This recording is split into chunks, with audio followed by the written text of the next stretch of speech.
下这间89平的小家，当时的时候是这样子的，被我装修之后变成了这样，留出一个5平米的房间来弥补童年时的遗憾。有人说，生活美学是把日子过成诗，而我的诗里既有中式的禅意，也有中古的质感。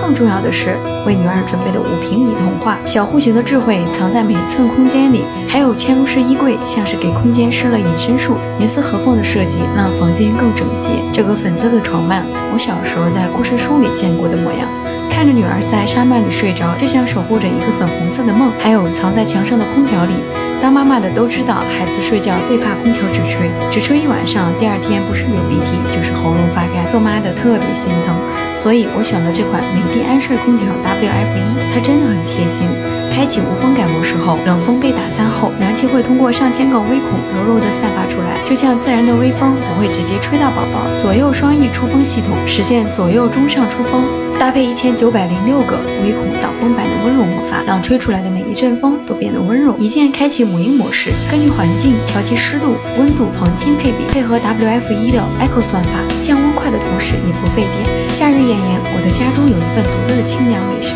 中式的禅意，中国的质感，再加上恰到好处的清凉。客厅是我们全家活动最多的地方，所以空气流通特别重要。这款美的仙人草安睡风扇 Ultra 真是我的夏日救星。你看它独特的3叶草网罩设计，正用花瓣式送风，气流先集中送到远处，再自然散开，像树荫下的凉风，轻柔无冲击。静音风扇吹出来的风真的很柔和，它在地毯上玩耍，我就开着低档风，既凉爽又不会直吹。我们努力给孩子创造美的童年，或许也是在温柔地拥抱曾经的自己。夏天的美好不在于空调开得多低，而在于恰到好处的清凉陪伴。